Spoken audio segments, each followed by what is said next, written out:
Everyone, how's it going? My name is Ehan. I'm the head of global growth for the Founder Institute. Thank you so much for joining us today.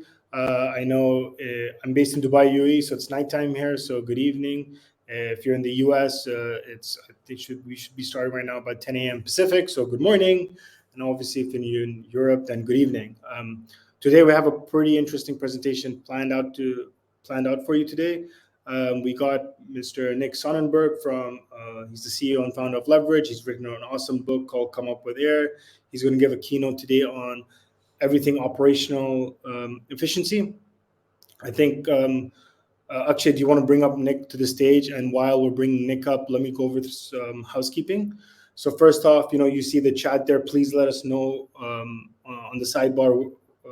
Let us know in the chat located on the sidebar where you're calling in from today.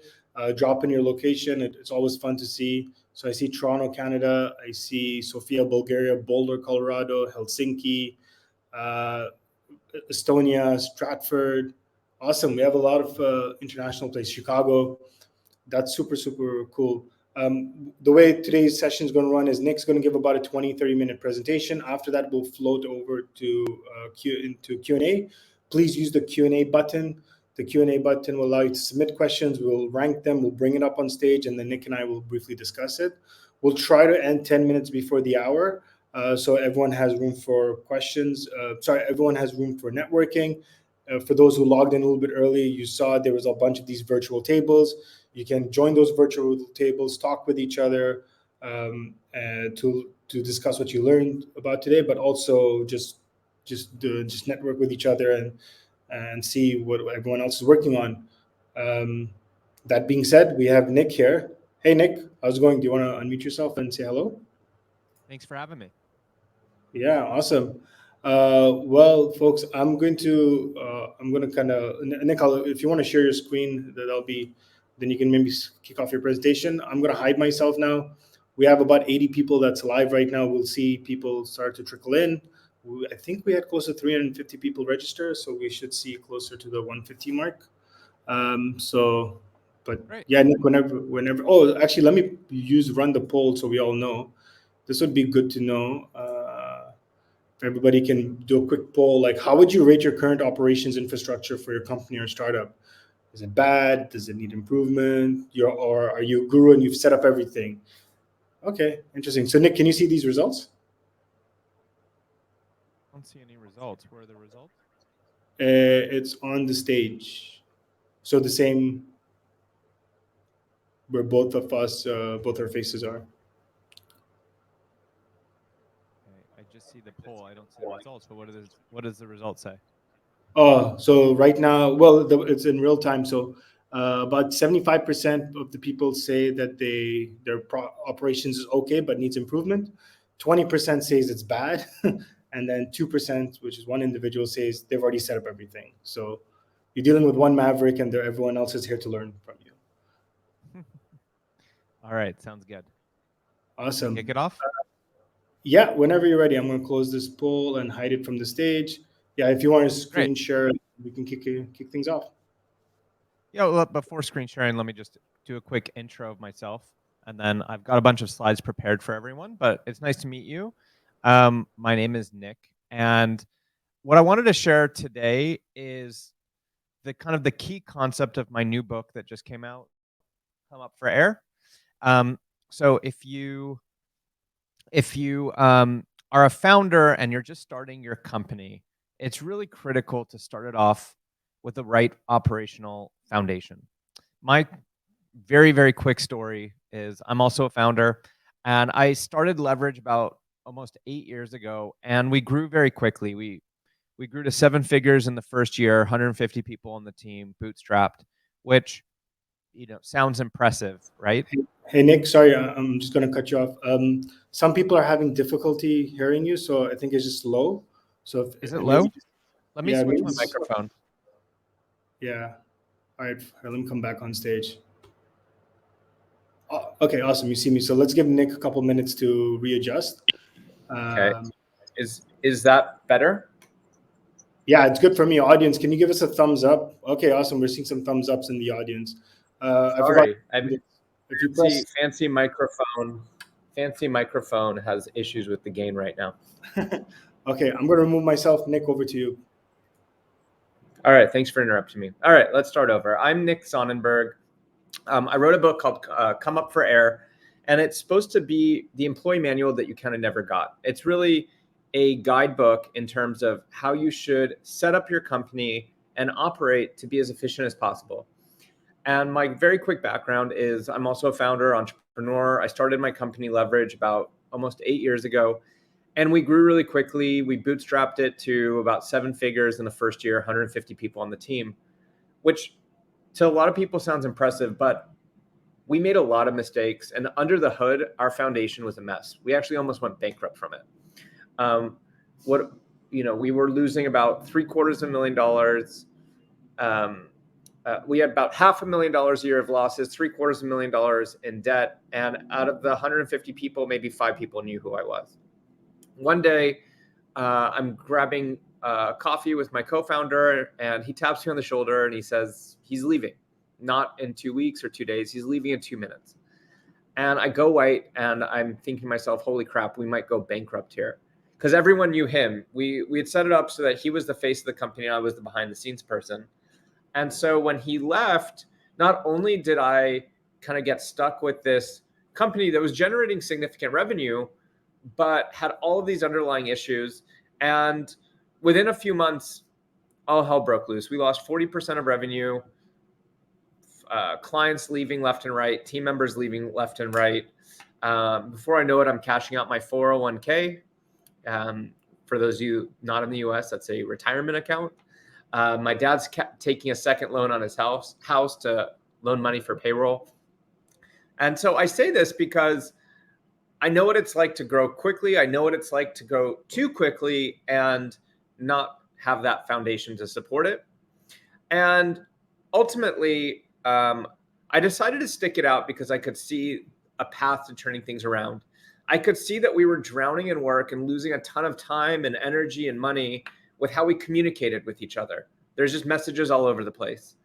I could see that I couldn't just click a button and know who's working on what and what the status of work is. So I knew I needed to fix that. And then lastly, I knew that we needed to have, in 1 or 2 clicks, be able to find anything about the company, all the SOPs, the processes. And so I started cleaning these buckets up, and very quickly I started seeing the company rapidly turn around. Simultaneously, companies started reaching out to me, asking me to consult for them. So at the very beginning, we were a freelancer marketplace doing tasks and projects for entrepreneurs. But on the side, people started asking me to consult for them. So I got to work with Tony Robbins or Pourri the poop spray or cryptocurrencies or financial advisors. And what I noticed, which was very interesting, is all the same things that were helping to make Leverage be more efficient were just as impactful for a poop spray company or a world leader in coaching. And so we decided to eventually pivot the company to what it is today, which is Leverage. My company is a operational efficiency training and consulting company. And I decided to write the book because I want to make a bigger impact. I don't want anyone to have to drown in work the way that I did. And so everything in the book is what we train and teach teams in terms of how to be more efficient. And it's not theoretical. Like, we've worked with thousands of teams through Leverage. So all the content of this book and today's presentation is based off of empirical evidence of the thousands of teams that we've worked with. And we feel like we've really cracked the code to have a high performing team that operates extremely efficiently. And it's not rocket science. A lot of this is common sense that you just never probably heard in this way. So without further ado, let me share my screen, and we'll have plenty of time for Q&A after. But I want to share with you the central concept of the book. You should still go out and get the book because we're not going to cover the whole book in 20 minutes, but I'm going to just share kind of the main concept of the book. But before we begin, I also want to conduct a quick survey. And if you wouldn't mind just scanning that with your phone and typing in 1 or 2 words, where do you feel like you're drowning in work the most? So take out your phone, scan it. Is there any issues with this? Okay, one person typing.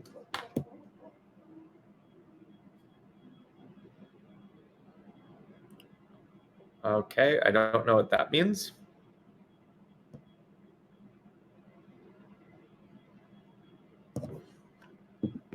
Doing things that don't scale, organize the people, marketing is wasting time, admin work.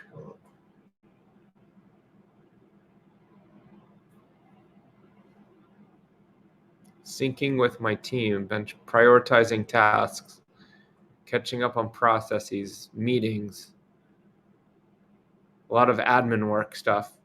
For the admin stuff, what we get into in the last part with documenting processes is critical to getting rid of admin work. All right, seems like admin is starting to become the winner here, which makes sense. If you're an early stage founder and you don't yet have significant revenue profit, you're limited with how many people you can hire. But one of the first hires that might make sense for you is a virtual assistant, and you delegate all the kind of low-level work that doesn't give you joy or tap into your unique ability. So what would an hour a week be worth to you? Well, if your time is worth, let's just call it $50 an hour, right? A 10-person team is worth $25,000 a year. Now, if you're a team of half of that, 5, that's $12,500. In general, though, we see that it's quite easy to save 10 hours a week when you follow the system I'm going to be sharing with you.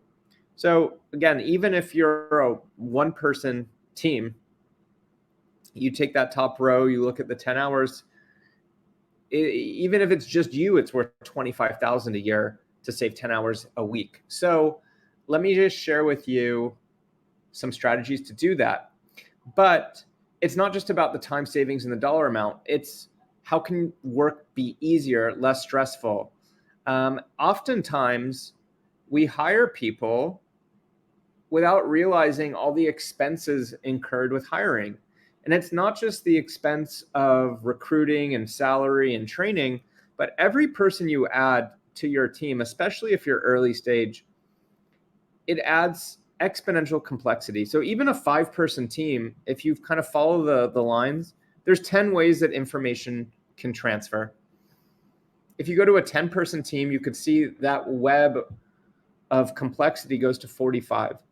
So it's really important that as you're early stage and you're kind of setting this foundation, you hire slow, you fire fast, and you also are aware that every person that you add is going to add exponential complexity to your organization. So you really want to make sure that you're hiring people on a solid foundation. And it's not just the money side, it's also less stress, more fun. I know personally, I went years without being able to take a vacation where I wasn't constantly on my phone or just in my head worrying about stuff.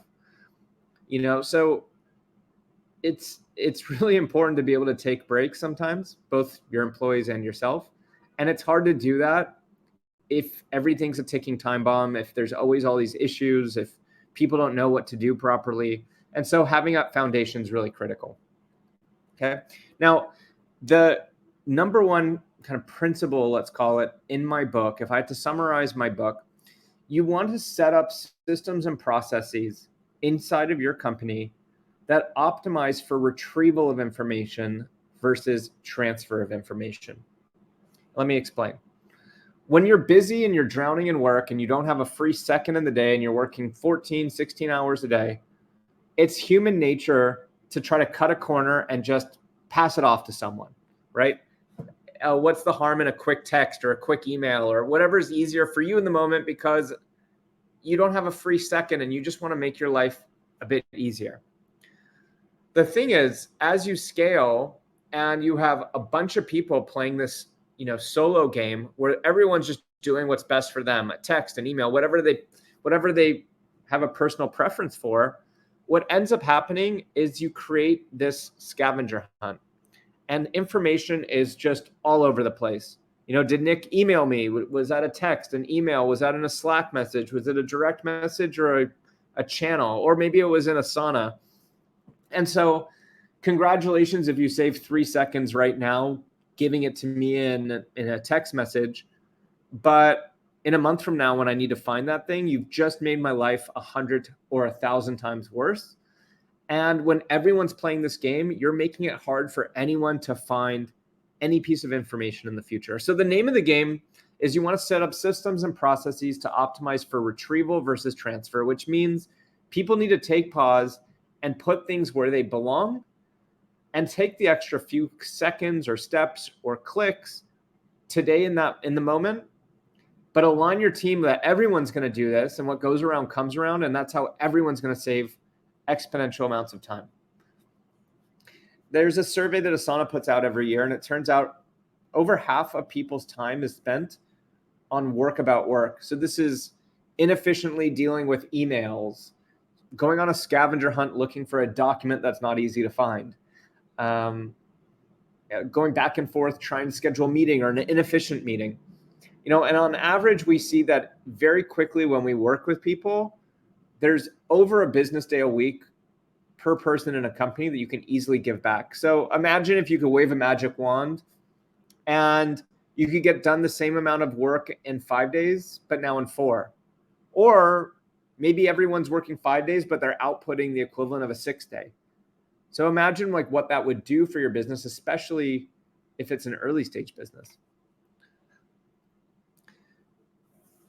We already kind of think like this in our personal life. When you do your laundry, the fastest way to be done with your laundry would be you take it out of the dryer and you throw it in a drawer, right? That's the fastest, and then you're done with laundry, great. But for the most part, what we do is we take it out of the dryer and we spend an extra minute and we separate our socks in one drawer, our underwear in another drawer. And we do that not because it's the fastest way to be done with our laundry. We do that because tomorrow, when you need to put an outfit together, it's far faster to do that. And it's the same thing in business. We've got a whole bunch of drawers. We've got drawers for internal communication, a drawer for projects and work, a drawer for our SOPs. We've got these drawers, and it's just important that everyone's looking at the same chest of drawers on your team, and everyone knows what drawer to go into to find what they're looking for, okay? And it turns out there's 3 primary drawers that you need in your team. You need to communicate with people, both internally and externally. You need to plan. You've got tasks and projects. Work needs to get done. And then you've got your resources. You've got your SOPs, your processes, your intellectual property. So these are the 3 drawers. So the framework, we call it CPR, which goes along with my book, Come Up for Air, CPR. And so let's dive into this framework. A lot of people misunderstand the difference between when to use a communications tool versus a planning tool versus a resource tool. So let's just take, for example, you take your team on a team retreat and you go camping in the forest. Let's think about what you need. Well, you probably want walkie-talkies to communicate with each other. You probably want a map to navigate out of the forest. And you probably want some type of manual for what to do if a bear attacks or how to build the tent. And it's the same thing inside of business. You need to talk, you need a plan, you need to track where you're going. And then you also have to have a reference manual, okay? And over the last decade, everything has changed. It's not just the pandemic and working remote or in person, but the tools have changed, right? It's no longer just email and text. And it doesn't matter if you're a small team or a big team. It doesn't matter your industry. The framework, that CPR framework, is going to make work easier for you and your team. If you don't start adopting modern tech tools like Slack and Asana and Microsoft Teams and Notion and Coda, you can get by, but it would be the equivalent of trying to operate your team right now with a typewriter and your competitors have a Mac with an M2 chip. You're going to be at a huge disadvantage. So you want to be thinking about utilizing all these amazing tools available to you that can fundamentally transform how you operate. Now, I'd like you to quickly just pull out your phone and we could just highlight a few examples here. But if you needed to onboard a new team member and you couldn't remember a step in the process, scan the QR code, and let's see, how would you go about solving that?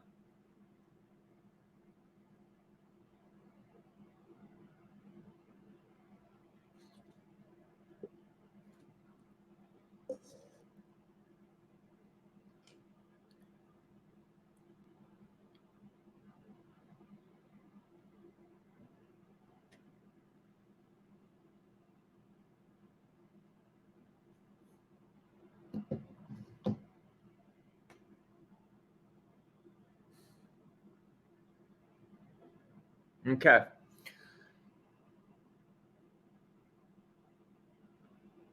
All right. So it seems like we've got kind of a tie between communication tools and a wiki.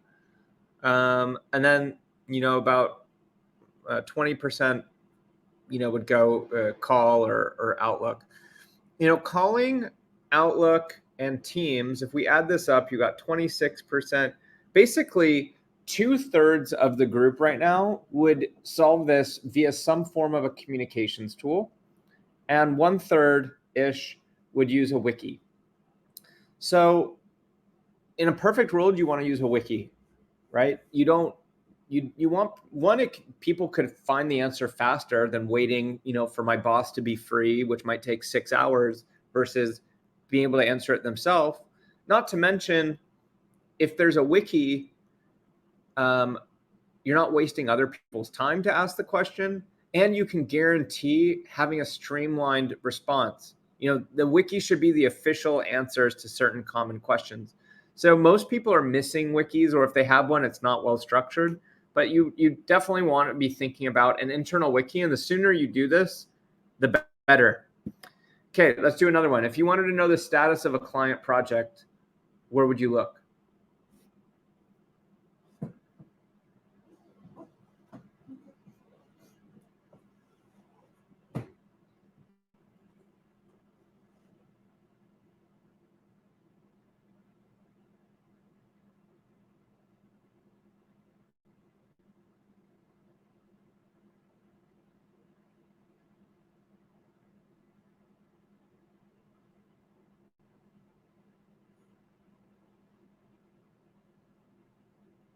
All right. Great. Well, it seems like there's a lot more alignment here, but yes, status of projects should be in some type of project management, work management tool like Asana or Monday or ClickUp. Okay, great. Now, a common piece of pushback that we get at Leverage when we're, talking to a client and trying to explain the benefit of, adding Asana, for example, to their tech stack when they only use Outlook to manage projects. A big piece of pushback is, another tool, isn't that less efficient? Oh, I'm so good at using Outlook or piece of paper and pen, whatever. And yes, you don't want to get completely out of control and have too many tools to manage. However, tools are built for specific purposes. And just like you could go back to that forest and chop down that tree with a Swiss Army knife, it's going to be way faster if you have a chainsaw to do it, or an axe. So although a chainsaw or an axe is another tool, it's built for purpose. And it's the same thing in business. Like, I'm not proposing you need hundreds of tools, but for things as common as communication, work management, documenting knowledge, you don't want to start skimping out and trying to have a Swiss Army knife to solve such a fundamental piece of your collaboration problem. Okay. So within communication, I break it down into personal. So you've got text, WhatsApp, you've got internal, like Slack, Microsoft Teams, and then you've got external communication, Outlook and Gmail, the two most common. It's important that you know how to use these tools properly. So for example, one of the most popular things we do is we teach people how to get to inbox zero in email. Saves people 3-5 hours a week. Or teaching people how to properly use Teams and Slack, naming conventions of channels, private versus public, third-party integrations with Zapier and automation. Even without knowing how to use all the features properly, just knowing when to use these tools already is significantly impactful for you, because at least, okay, external communication, Nick isn't in my team, he's a consultant, let me look in email for what he said. Versus right now, if sometimes you text your team, sometimes you email, sometimes you do a Slack message, you have to look in 3 tools. So do yourself and your team a favor, just look in one tool. And then as a step 2, utilize all the features of the tool. Okay, for planning, these are some of the most common ones on the market today: Asana, ClickUp, Monday. And for resources, you've got a whole bunch. You've got Coda, Process Street, Notion, Guru. So there's a lot, and you have to know, again, when and how to use it. This is so critical to you now because there's literally money sitting on the table not being utilized. You're just wasting money by not being as efficient as you can. And you're putting yourself and your team, honestly, through unnecessary stress. Work doesn't need to be as difficult as it is. And my framework should help to alleviate a lot of that pain. Okay.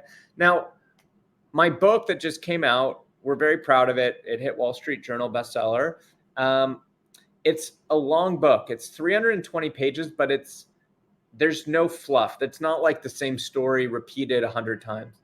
And I'm an efficiency geek. So HarperCollins told me don't go beyond 320 pages, but you can imagine being an efficiency geek, it probably would have been 1,400 pages for a lot of authors.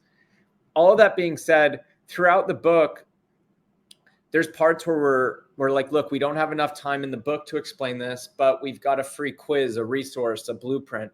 And so we put all of that up on this website, comeupforair.com. So here you could check out where to get the book, but also get a lot of the book resources. You just have to, I think, put your order number in. But there's like a whole bunch of really valuable tools. The team spent a lot of time putting that together. So I'd encourage you to go and take a look at comeupforair.com if you're interested in some of those more advanced materials. And I just want you to picture a day where your team is saying to you, hey, at company ABC, we're doing the best work of our life. I want you to picture a day where work is easier, less stressful, and everything is just getting done seamlessly. And I want you to picture a day where your business is growing like crazy, but you're not burning out and you're loving every minute of it. So it doesn't matter, like I said before, you could be a 10-person team, a 1-person team, 100. You could be a financial advisor, a tech company. This framework is going to work for you and for your team. And it's going to kind of give you that feeling like you're driving on the open road and just all of a sudden everything's green. You have no speed bumps, nothing to stop you. You can just frictionlessly go fast. So go and visit that website. Once again, it's comeupforair.com. And let's make work easier together. And here's my personal information. And with that, I will open this up to any questions you might have.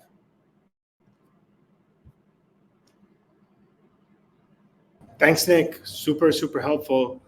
It's funny, as you were going through your framework, I was thinking about like some of the operations we do internally. So definitely resonated a lot. So folks, if you found Nick's presentation helpful, you can use the keyboard or the emojis. Yeah, you can see the claps, the love.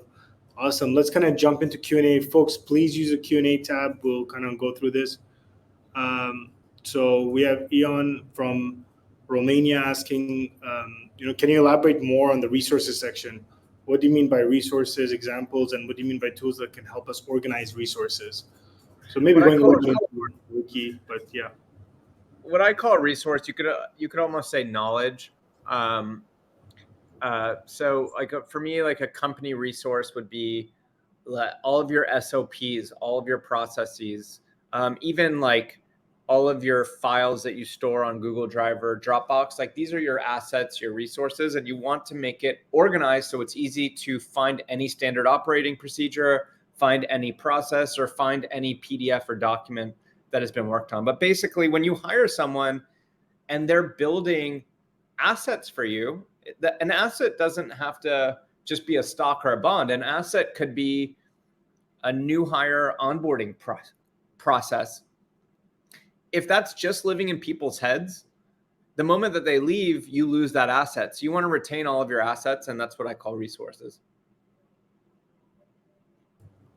Awesome, thanks. Let's queue up Nikolai from Sophia. He's asking, what do you mean by the latest technologies and that they built for your process? I guess another way of thinking about this is how you're looking at optimizing processes as once you've built them, because like it's part of like part of it is data hygiene, process hygiene, and keeping just stuff in general up to date. So what are your thoughts on that? On keeping stuff up to date? Well, being up to date with the latest technologies is a slightly different question than how do you get up to date with your SOPs and processes. Do you want me to answer both? Yeah, go for it. So staying up to date with technologies, that's kind of my job. I mean, you need to be thinking about Slack or Microsoft Teams. You need to be thinking about Asana, ClickUp, Monday, one of the key project management softwares. You don't need to every month be, thinking about adding a new piece of tech because stuff is changing. But at the very least, you need to have something in CP and R. And I geek out on this stuff, so I could tell you Fellow and Loom and Cloud App and a whole bunch of other tools that I think like once you get that foundation in place, then start thinking about some of the kind of power booster tools. And I put out a lot of content on this, but make sure that you've kind of got the foundation of CPR working. For keeping your knowledge up to date, your SOPs and processes, you have to divide and conquer and have different people in your company own different SOPs and different processes. And you can always do a role rotation. So I used to be in finance. I used to be a high frequency trader, in case you've ever heard of that. And basically I was developing algorithms and coding computers to trade stocks at microsecond speeds. Every year I had to do a block leave. So every year they shut me out for 2 weeks. I didn't have access to my company phone, email. I couldn't even access the building. It was really a full lockout to make sure that you're not hiding anything. And so I would have to document how my algorithm and book traded and pass it off to someone. Every year for 8 years, obviously I wasn't hiding trades, but every year for 8 years, there was always some improvement to how my book traded when I got back. It could be a minor improvement or a major improvement. So even though I'm the world expert at that, my algorithms and my books, my colleagues would be able to find things that I wasn't able to. And that's just because fresh eyes spark innovation. And when you're inside the label, it's hard to see the jar. It's hard to see the label when you're inside the jar. So doing forced role rotations where maybe once a quarter, hey, you do payroll for a week and I'll do client onboarding. It forces you to document your processes and stress test, is the documentation accurate and clear? All right. Awesome. I like some of these questions that are coming in. I think you'll enjoy some of these as well. So let's talk about legacy tools. How do you get people to actually use the tools once you start implementing them, like different communication tools and let's call them wikis or whatever. I'd be curious to get your thoughts on this. Yeah, you have to have buy-in from kind of the leadership, and this has to be something that the leadership adopts, believes in, adheres to. This doesn't work if it's do as I say, not as I do. I don't like Slack, but I want you to use Slack. That's not going to work. This also needs to be part of your new hire training and onboarding. This needs to be part of like yearly mandatory training for the team because these tools change. People need refreshers. And just like you might need to invest in changing culture and things like that, this is a skill, but this is such a critical skill. People are using these types of tools for 80-90% of their work week.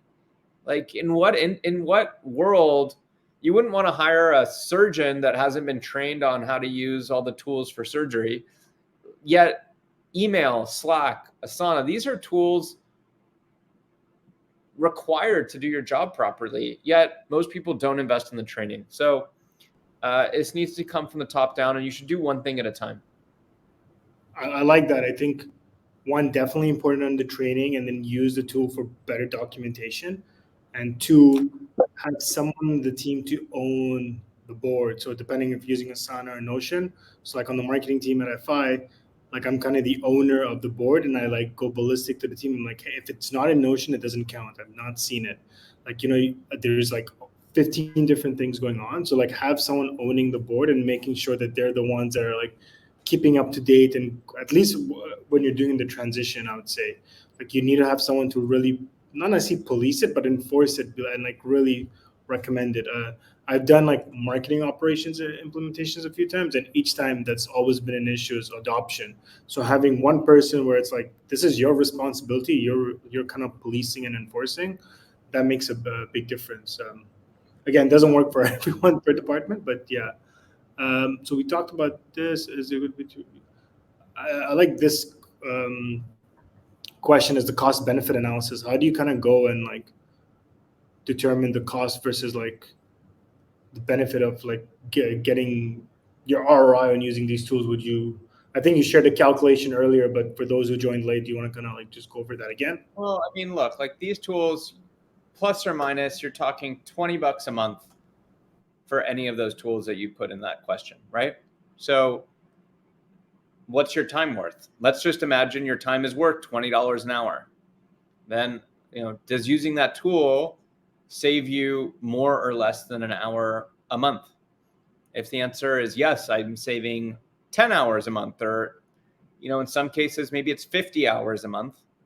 Well, then you're getting a 50-to-1 return on investment under that scenario. So you have to estimate the impact of time savings by using the tool, what your time is worth, and then do a comparison. But if you're not getting more than $20 of value out of one of those tools, it's probably because you're just not using it right. Those tools, if you set them up right, which is what I've created an entire business around, because most people don't do this right. But if you do it right, you should be able on any of those tools easily save 25 hours a month, right? So unless your time is $1 an hour, which I'm doubting anyone on this call, their time is worth $1 an hour. I'm sure it's above that.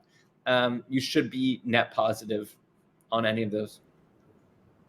Yeah, I think also good indication from our side is we determine how often are we actually logging into this tool. Like if nobody's logging into it, that's a huge red flag, like whether it's on a daily basis, weekly basis. And that will also give you a clear indication. If somebody's using the tool every day, then clearly there's utility to it. So I hope that answers your question as well. I like this question from Elizabeth. She's asking like, okay, let's say you're in a small company, you want to implement something, but you're not in that position. How do you kind of go and convince your leadership or other stakeholders, like, guys, I really need to do this? This is a self-serving answer, but I actually legitimately think it's not a bad answer. Give them a copy of my book. Instead of you having to lay out the compelling arguments, you could say, look, I just read this book. I think that this is going to fundamentally change how I work and how we might be able to work. Just read the first 100 pages. And if you like it, read more. But the book lays out all of the arguments that you kind of need to give to your manager.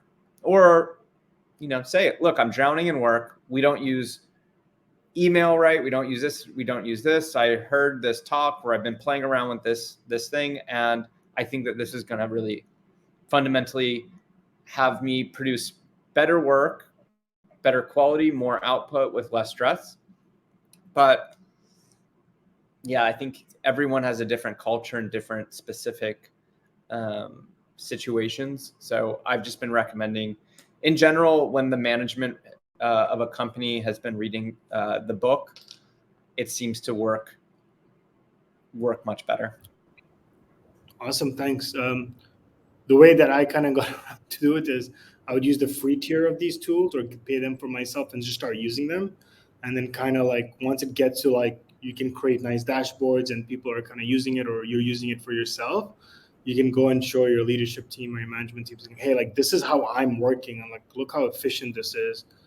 Do you think John or Jane can utilize this in our team? And then if so, a team subscription might cost like $40, $50, $60 a month. Can you improve this? Right. So we're like, just go and do it. Like, I think that's another way of looking at it. But again, it changes if your position. All right, let's do a couple more questions here, then kind of close up for networking. So we have a lot of early stage founders. So I guess like, what is your go-to for like productivity platform? That's a big word, but like for people to have daily stand-ups for across different business units. Oscar is asking for California? There's an agenda tool that I use for stand-ups called fellow.app. And if you write to them and tell them that you were referred by me, they might have a discount for you. I'm not sure.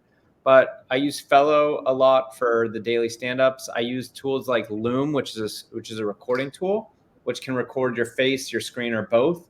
So I try to avoid a lot of live stand-ups and live meetings, and instead send videos to people, which I can do on my own time. I don't need to coordinate a calendar, and then they can watch it, when they're going for a walk or when they're in the back of a car. So we do a lot of Loom and a lot of Fellow app. That's cool. I've never heard of an asynchronous stand-up. That's very, very interesting. I might steal that one for our team. Cool. Let's do a couple more. So I don't know if Aeon's asked this, but he's asking about, do you have any tips for creating organized documentation, like folder structure, naming conventions? Like, what are your thoughts on that? That's a longer one, but whatever's going to make it faster for you to retrieve what you're looking to retrieve. So clearly, at the extreme, you don't want one folder with 10,000 documents, and you don't want 10,000 folders with one document. So you want something in between. And whatever's going to be the most intuitive way to find whatever you're looking for. I know there's no answer. It's not like 17 is the right answer. Yeah, got it. I think we talked about this earlier, but like it came up again. But like, how are you when you're in the middle of? So Nancy from Ottawa is asking, like, hey, like, again, legacy system. How would you manage the actual transition? And just the training. Like, how would you? So this is again I apologize. I'm not trying to be a self-serving answer, but like I legitimately think the best thing that you can do is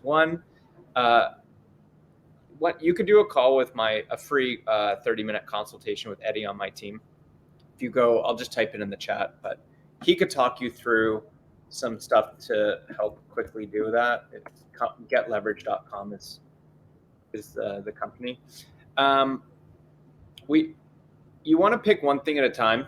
So in a lot of cases, teaching your team how to get to inbox zero is usually the best start. So you don't have to overly stress, like we've got all this broken stuff, like just start with email. That's probably the best thing. If you need help, my book has a bunch of content around how to use email. If you need further help, we offer training programs on the nuances of how to snooze, when should you set up a folder, when should you archive, when should you search, and just do one thing at a time. But there's companies like mine that offer training that can fast track you. There's books like mine. There's stuff on the internet you might be able to find, but don't get overwhelmed by thinking you need to do 100 things. Like start with one, and you could do a call with Eddie if you select getleverage.com there. Perfect, thanks. Let's do one more. I just saw this one, which is here. Let's see this one. So like this individual is so Tope is asking, like, do you know of like a workspace that integrates with a lot of different tools? And like, I guess the last part of the question is the answer is no, but that's part of my 12-month roadmap. That's something that I'm planning on building.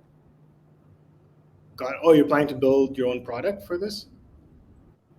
I'm planning to build something that integrates with all the tools to help people stick to best practice. Okay, got it. Interesting. So Tope, the answer is no. There's no short answer. I think you need to use different tools for different purposes and different utilities.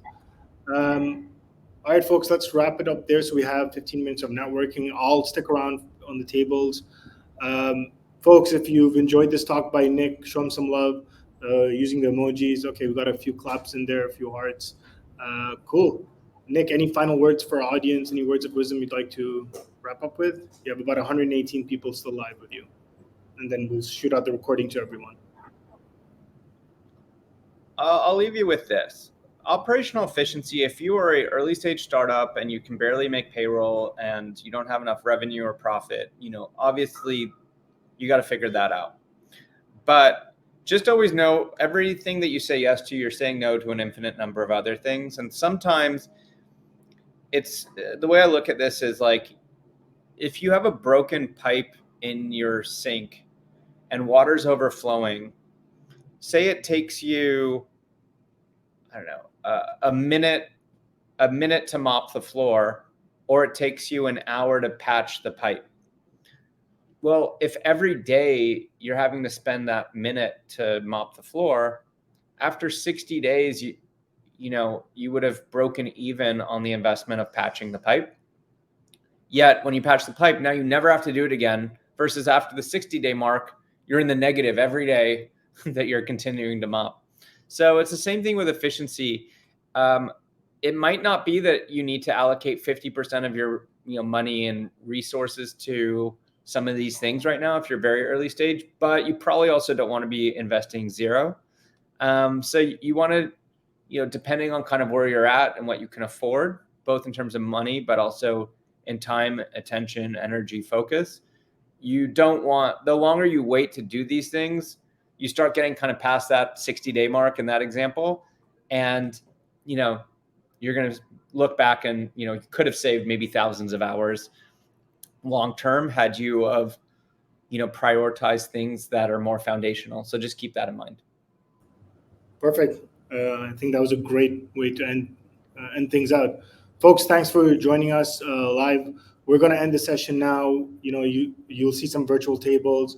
Nick, I don't know if you'll have time. Maybe we have like about 15 minutes left till the hour. You can join. We have a table with your name on it, so you can jump in. I'll stay for a few minutes. I have to hop in 5, but it was nice meeting everyone, and good luck. Okay. Awesome. All right, folks. Actually, do you want to end the event here, and then we'll see everyone on the tables? Thanks.